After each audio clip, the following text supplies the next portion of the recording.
నమస్కారం. నమస్తే అండి వెంకటకృష్ణ గారు. అయ్యా సంజయ్ రెడ్డి గారు, ఈ చెల్లెళ్ళు సృష్టిస్తున్న సునామీ అంటే నేను ఇంత పెద్ద పెద్ద పదాలు వాడుతున్నాను, కొంతమందికి ఏమైనా ఆశ్చర్యంగా అనిపించవచ్చు, ఆ సునామీలు ప్రళయాలు అనిపించవచ్చు, కానీ నిజంగా అలాగే ఉంది సిచ్యువేషన్. వాళ్ళు వేస్తున్న ఒక్కొక్క ప్రశ్న వాళ్ళకి నిజంగా చెప్పాలంటే గుండెల్లో దిగుతోంది. సమాధానాలు లేవు, ముఖం తెల్ల ముఖాలు వేస్తున్నారు. సజ్జల రామకృష్ణారెడ్డి గారు వీళ్ళంతా ఏదో చంద్రబాబు తిట్టినట్టు పవన్ కళ్యాణ్ తిట్టినట్టు తిట్టలేరు కదా, ఎందుకంటే వాళ్ళు అడిగేవని నిజాలు. ఎవరు షర్మిల గారు అడిగేవి, సునీత గారు అడిగేవి నట్టింటి నిజాలు. సో ఈ సిచ్యువేషన్లో వాళ్ళ ఇంపాక్ట్ ఎలా ఉంటుంది, మీ అబ్జర్వేషన్ ఎలా ఉంది కాంగ్రెస్ పార్టీ తరఫు నుంచి? వెంకటకృష్ణ గారు, మీకు తమ్ముడు విద్యాసాగర్ పెద్ద ఆయనకి నమస్కారం. వ్యూవర్స్ కూడా మీరు 100% జరుగుతున్నాయి జరగబోయాయి చెప్పారు. మీ ఓపెన్ రిమార్క్స్ అన్ని అదర్స్, దాంట్లో ఏం డౌట్ లేదు. సునామీ అంటున్నారు, సునామీ ఏంటి, కోసాలు కదిలిపోతాయి, దాంట్లో మీకు ఎటువంటి సందేహం అవసరం లేదు.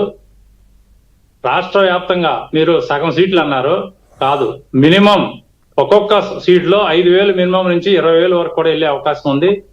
సునామీ ఇంకా దానికి ఏదైనా పెద్ద పేరు పెట్టాలంటే అది పెట్టాలి.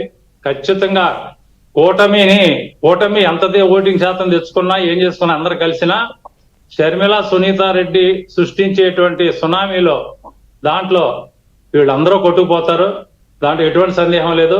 కడప గెలవబోతున్నాం. రాయలసీమలో 2 నుంచి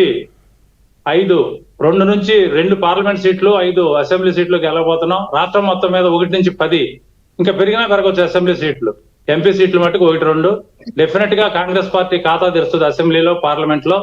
వాళ్ళు చేసినటువంటి దుర్మార్గపు చర్యలు, దుర్మార్గపు పరిపాలనే కాకుండా కుటుంబంలో వచ్చినటువంటి కలతలు, వివేకానంద రెడ్డి గారిని అత్యంత పాశవికంగా వాళ్ళు మట్టుబెట్టిన విధానం ప్రజలు మర్చిపోరండి. బయటికి చెప్పకపోవచ్చు కానీ వారితో పని ఉంటుంది, వీరితో పని ఉంటుంది అని రాయలసీమలో అందరూ ఒగ్గబట్టి చూస్తా ఉన్నారు.